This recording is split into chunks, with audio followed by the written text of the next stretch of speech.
Kinetics के last lecture में discuss कर चुके हैं मॉलिक्यूलरिटी ऑफ द रिएक्शन और ऑर्डर ऑफ रिएक्शन के बीच के डिफरेंसेस को, जो कि एग्जामिनेशन पॉइंट ऑफ व्यू से एक बहुत ही इंपॉर्टेंट टॉपिक था। आज हम एक अनदर टॉपिक जो कि एग्जामिनेशन पॉइंट ऑफ व्यू से बहुत ही इंपॉर्टेंट है, integrated rate equation for zero order reaction, उस पर बात करेंगे। तो चलिए शुरुआत करते हैं आज के लेक्चर की। जैसे कि आज का हमारा टॉपिक है integrated rate equation for zero order reaction, शून्य कोटि अभिक्रिया के लिए समाकलित वेग समीकरण। इसमें कुछ टर्म है जैसे शून्य कोटि अभिक्रिया, इससे हम फैमिलियर हैं। शून्य कोटि की अभिक्रिया क्या थी? शून्य कोटि की अभिक्रिया वह अभिक्रिया थी जिसमें रिएक्शन रेट किसी भी रिएक्टेंट के कंसंट्रेशन पर डिपेंड नहीं कर रहा था, उससे क्या था? इंडिपेंडेंट था। इसी प्रकार से यहां पर एक टर्म आया हुआ है वेग समीकरण। वेग समीकरण से भी आप फेमिलियर हैं क्योंकि हम पढ़ चुके हैं, हम जान चुके हैं कि रिएक्शन रेट के लिए मैथमेटिकली एक्सपेरिमेंटली डिटरमाइंड एक एक्सप्रेशन दिया जाता है जिसे हम कहते हैं रेट एक्सप्रेशन। और रेट एक्सप्रेशन क्या करता है? रिएक्शन रेट और कंसंट्रेशन ऑफ रिएक्टेंट के बीच में एक रिलेशनशिप को बताता है, संबंध को बताता है, उसको प्रदर्शित करता है। फॉर एग्जाम्पल, अगर हम एक जनरल रिएक्शन R2P पे विचार करें तो जो इसका रिएक्शन रेट है वो दिया जाता है एक्सप्रेशन के द्वारा, जिसे हम कहते हैं रेट एक्सप्रेशन। उसके अनुसार रिएक्शन रेट इक्वल होता है K into concentration of reactant की पावर N। यहां पर N क्या है? N ऑर्डर ऑफ रिएक्शन है। क्या है? Order of reaction. तो ये पूरा जो जनरल एक्सप्रेशन मैंने लिखा हुआ है वो किसके लिए हो गया? For nth order reaction. ये आपका nth ऑर्डर रिएक्शन के लिए रिएक्शन रेट का एक्सप्रेशन था। और रिएक्शन रेट को अगर हम रिएक्टेंट के कंसंट्रेशन के रेस्पेक्ट में प्रदर्शित करें तो small change in concentration of reactant in small time interval minus dr/dt के द्वारा दिया जाता है, तो इक्वल टू हो जाएगा K into concentration of reactant की पावर N। ये हमारी क्या है? एक डिफरेंशियल इक्वेशन। ये हमारी क्या है? एक डिफरेंशियल इक्वेशन है जिसके विषय में हम पहले से ही जानते हैं। ये हमारा क्या है? रेट एक्सप्रेशन, और किसके उसमें है? डिफरेंशियल के रेस्पेक्ट में है, तो डिफरेंशियल रेट इक्वेशन हो गई है। अब इस डिफरेंशियल रेट इक्वेशन में आप देख रहे हैं माइनस dr/dt, ये इंस्टेंटेनियस रेट को रिप्रेजेंट कर रहा है। और इंस्टेंटेनियस रेट को हम डिटरमाइन करते हैं ग्राफ की सहायता से, और वो ग्राफ हम प्लॉट करते हैं किसके बीच में? कंसंट्रेशन ऑफ रिएक्टेंट और टाइम के बीच में। जब कंसंट्रेशन ऑफ रिएक्टेंट और टाइम के बीच में आप ग्राफ प्लॉट करते हैं तो उसके जो संगत बिंदु होता है उस संगत बिंदु पर टेंजेंट के स्लोप के द्वारा आप इसको डिटरमाइन करते हैं। यह एक अत्यंत ही टफ प्रोसेस है।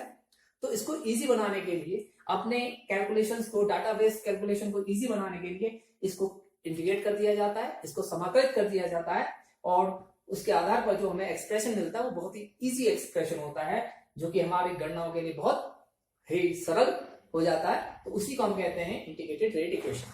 तो जानते हैं जीरो ऑर्डर रिएक्शन के लिए किस प्रकार हम integrated rate equation find out कर सकते हैं। For zero order reaction minus dr/dt equal to हो जाएगा हमारे पास K इंटू रिएक्टेंट के कंसंट्रेशन की पावर 0, क्योंकि n इक्वल टू क्या होगा? 0। इसको अगर मैं सिंप्लीफाई करूं तो माइनस dr/dt इक्वल टू हो जाएगा K। सेंस आपको पता है किसी भी संख्या का पावर कोएफिशिएंट अगर 0 है तो उसकी वैल्यू क्या होती है? 1 होती है। इसको फिर सिंप्लीफाई कर रहा हूं, minus dr equal to K dt, और हम कह सकते हैं dr equal to minus of K dt। अब इसको हम इंटीग्रेट कर रहे हैं, समाकलन करने पर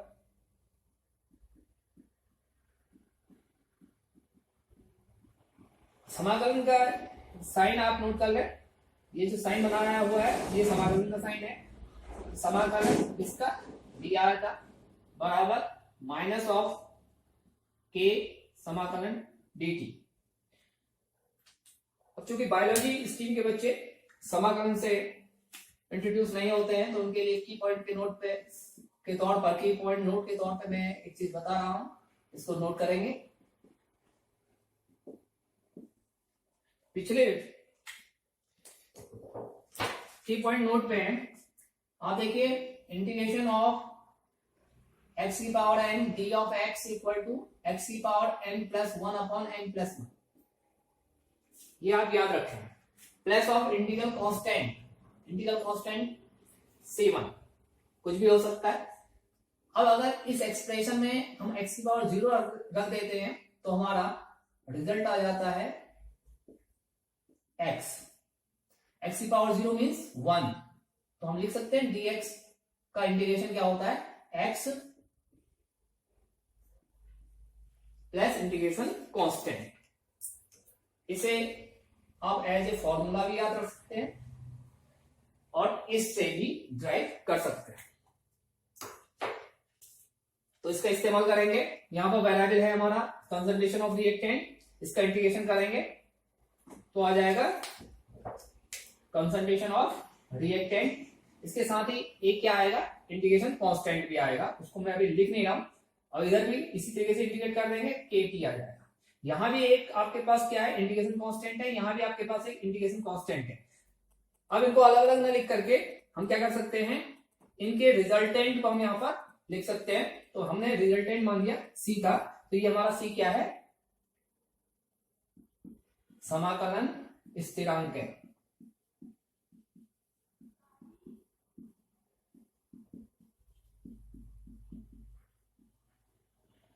अब आगे बढ़ते हैं। ये जो समाकलन स्थिरांक है, इसकी वैल्यू कुछ भी हो सकती है, इसको डिटरमाइन करना पड़ेगा हमें, और इसके डिटर्मिनेशन के लिए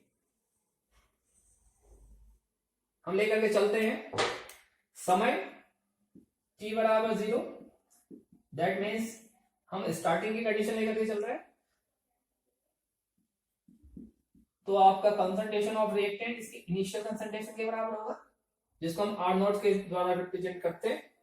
ये मान प्रतिस्थापित करने पर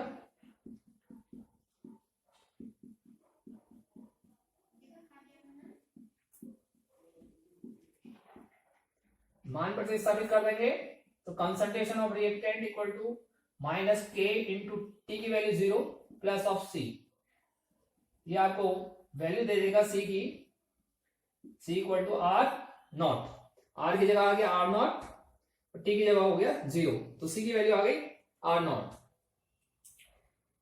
अब ये सी का मान प्रतिस्थापित कर देंगे, सी का मान रखने पर आपका ये जो एक्सप्रेशन आपको मिला था, concentration of reactant equal to minus K T plus C, ये कन्वर्ट हो जाएगा concentration of reactant equal to minus K T plus of initial concentration of reactant. इसी को आप लिख सकते हैं K T equal to R0 minus of R, और T equal to initial concentration of reactant minus concentration of reactant after time T upon K। ये जो expression है यही आपका क्या है, integrated rate equation for zero order reaction.